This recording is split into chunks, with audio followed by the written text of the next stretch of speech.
everybody, and welcome to another video. It's the first one I've done in quite a while on this channel, and I'm sorry about that. I've moved to college and stuff, and the last few weeks have been a little bit hectic with classes and getting settled in, so that's why there haven't been any videos. And also I apologize if there's a bunch of background noise because it's been very hot the last couple of days. The building I'm staying in doesn't have air conditioning, which is not particularly fun, so my roommate and I have like 3 fans running. So I'm sorry, but I can't really help that.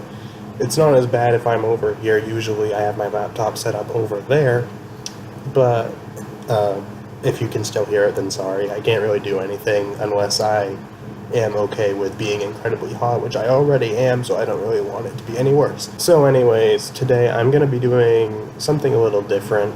I'm thinking about, rather than doing only album reviews, I'm just going to do sort of general music related things like lists and stuff like that, which I do on my other channel, which is sort of my main channel. I guess it's sort of my main channel, but whatever. And I figured I'd do it on here as well because I enjoy doing it, and it's fairly easy to figure out how to do and all of that, and I just think I enjoy watching them, seeing other people's opinions on these things, and so I figured I'd do them on here. So with all that out of the way, this video is going to be about some albums by bands that I like that I think are kind of underrated, either by just how much I hear them being talked about by fans, or pretty much anything really. Just albums that I think are underrated that I think should get at least a little bit more attention. Some of these I think are a little more underrated than others, but it's still, that's generally what this is going to be about. I have about 10 or 11 on my list. They're in no particular order, just because I don't really think I could find an order for them, because I think they're just kind of all underrated. So first we have the self-titled debut album from the band Demon Hunter.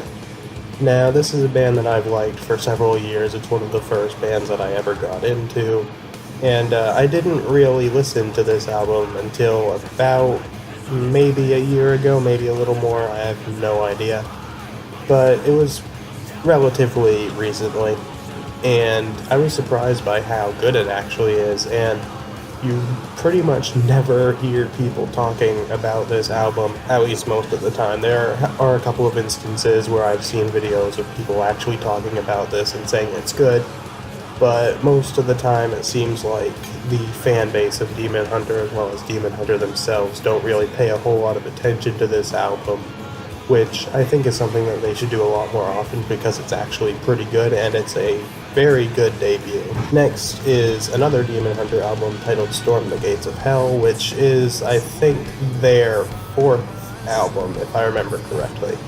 And it's my favorite Demon Hunter album, and most of the time when I see like rankings of their albums, it's somewhere in the middle. I personally think it's better than that. That's pretty much why it's here. I mean, a lot of people do like it, but I just personally think that it's their best, so it's here. It's not super underrated, but it's still, I think it's better than, say, the last 2 albums that they put out at the very least, being Outlive and Extremist. I prefer Storm the Gates of Hell. I mean, I prefer it over all of their albums, really. I just feel like it's a little bit underrated. I mean, everybody has their favorite, but whatever, it's on the list. Next is the last album from the band As I Lay Dying, which is Awakened. Now, As I Lay Dying is one of my favorite bands, and they may actually be coming back sometime soon, because Tim Lambesis, the vocalist, got released from prison and stuff, and he's like, hey, I'm gonna put the band back together with new people. I might do a video about that, I have no idea. Yeah, this is actually a really good album, and I feel like people don't talk about it a whole lot. I feel like they talk more about, like, Shadows Are Security, An Ocean Between Us, and even Frailworks Collapse, that's it. I feel like those get a little more attention than Awakened, even though Awakened, personally, I think, is their second best album. I just feel like it doesn't get as much attention as it deserves. Maybe it's because of the whole situation with Tim, or maybe people just stopped caring or something, I don't know. But I feel like it should get a little bit more attention than it does, so that's why it's here. Next is Wake by For Today, which is another one of the first bands that I got into. And I'm just gonna say this is hands down For Today's best album. It's also their last album. They broke up about a year after Wake came out, which it was really unfortunate because I was really looking forward to seeing what they were gonna do next. It's a really great album. It's far superior, I think, to most of their other stuff. I think their album that came before this, Fight the Silence, and then their Prevailer EP are still pretty good, but their other stuff like Immortal, Breaker, and all of that, I don't think even comes close to Wake. And it's just overall a really great album. I think the reason why it's underrated, or at least doesn't get the attention that I think it should, is because at some point, probably around 2013 or 2014, I feel like people didn't care so much about this band just because, as much as I did used to like them, I can't admit that a lot of their stuff sounds very generic and not that interesting. Whereas this album, while it still has elements of that, is a lot more unique and interesting than pretty much any of their other stuff. So I think that if somebody thought their other music was boring or generic or whatever, they should check out this album because this one is really good and I really like it. It's their best album. And yeah, now we have All Shall Fall by Immortal, which is at the time of this recording their newest studio release, at least if you're not counting the solo album by Abbott, which is also quite good. This is the only black metal album on this list, and I like some of it, but pretty much Immortal and Abbott are the only bands I really care for. All Shall Fall, I feel like it's not really a bad rap, but people seem to dislike it more than Immortal's other stuff, which I don't understand at all. I personally think that this is one of their best albums, but I just really like it. I think it gets a lot less attention than it deserves, at least less positive attention than it deserves. Not saying that their other stuff isn't very good, because I do like their other music, but I just feel like All Shall Fall gets a little less attention than it deserves, and so that's why it's here. Next we have Between Here and Lost by Love and Death, which Love and Death is a band that sometimes I kind of forget about, which is really annoying because this is a fantastic album, but they just haven't released any music in 4 years, and based on what the band members have said recently, they said it's about their new album is about half done and they've been working on it for like 2 years. But that's just because a lot of the members are out with other bands. Their second album isn't really coming along too great, but their first one I think is really good and deserves a bit more attention than it gets. I think it was probably my favorite album of 2013. It was just fantastic beginning to end, and I really, really hope that they get their next album out soon, because this one was really great. And if the single they released, I think it was either last year or the year before, is any indication of what the new album will sound like, then it will be a great album. But yeah, Between Here and Lost by Love and Death is a good album by a not super well-known band, so I definitely think you should check it out. Next is Until We Have Faces by Red. Now, Red is the band that got me into rock music, which then made me get into metal music, and this was the album that I started out on. You can call it nostalgia. I don't really think so, because I don't really feel super nostalgic about this album. I just feel like their other stuff, like their first two albums and their newest album of Beauty and Rage, get a lot more attention than this one. Not saying that those albums are bad, because I would say that all three of those are better than Until We Have Faces, but I would say this and their first album are very close. So I think that it gets a little less attention than it deserves. Not that it's fantastic from beginning to end, because there are a couple of songs that are not great. It's still good, but not great. Yeah, I just feel like it doesn't get as talked about as much as it should, and so it's here. Next is an album that actually came out this year, which is Cursed by Righteous Vendetta. This is a bit of an interesting one because on one hand, when I listen to it, it feels like a lot of the songs are very similar and it seems a little bit generic, but I still really enjoy it. It's one of those albums that happens every once in a while where I enjoy listening to the individual songs a lot more than the album beginning to end.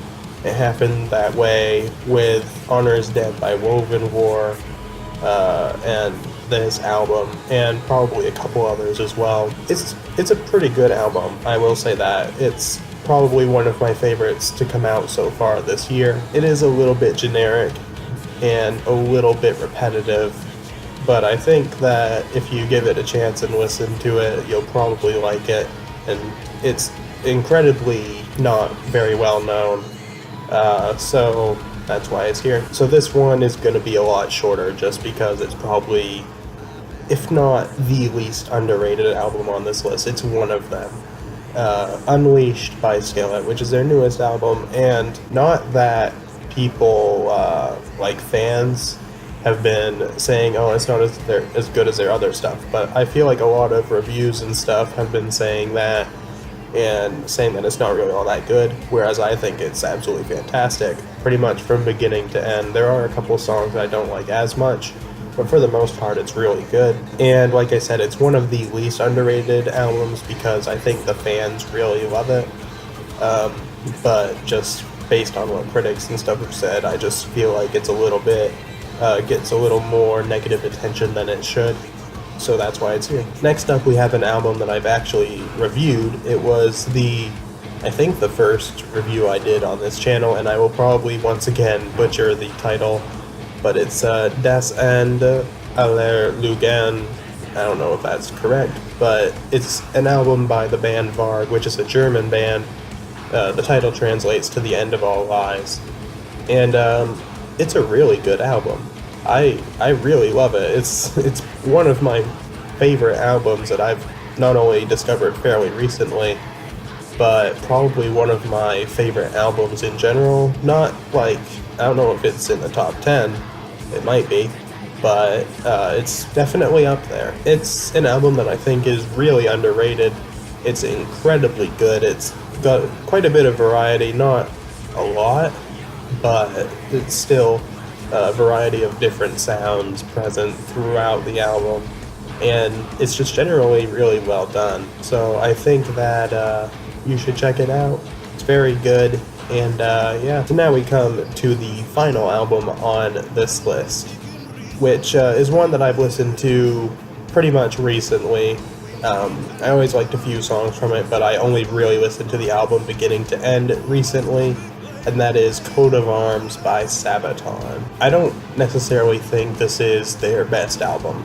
For me, it would be like Heroes, The Last Stand, and then probably a toss-up between this and Careless Rex. I just feel like it doesn't get talked about that much. There are a couple songs from it that are fairly popular, like Screaming Eagles, and maybe even Uprising as well. But it just isn't as talked about as I think it should, because it does feel a little bit samey throughout it. It is very, I don't really know how to explain it, because Sabaton has a signature sound, and this album has a lot of it. Not a whole lot of variety. It just feels a little bit more like a generic album by this band, but that is not at all to say it's bad, because there are a lot of good songs on here that I really enjoy. So it's kind of a weird one, because on one hand I'm like, it is kind of a generic Sabaton album, and on the other I'm like, yeah, but Sabaton is still really good. So I just feel like it's a little underrated. It's not talked about all that much, or pretty much at all, I don't think. Pretty much most of what people talk about for these guys is like The Art of War, Careless Rex, Heroes, and The Last Stand. And I just feel like it doesn't get talked about as much as it should, so that's pretty much why it's here. And I guess that wraps up this video. Let me know what you think of it. Are there any albums on here that you agree or disagree with, and are there any that you think are underrated that I didn't have on here? Let me know in the comments, and like the video and subscribe and all of that for more music related things. I might do more videos like this in the future, maybe like overrated albums, although I can't think of a whole lot, but I could do something like that, or just thoughts on different things like I mentioned about Tim Lambesis restarting As I Lay Dying. I might do a video on that. So if you have any suggestions or for those sorts of videos or reviews, leave them down in the comments. So yeah, that wraps up this video, so I'll see you guys next time.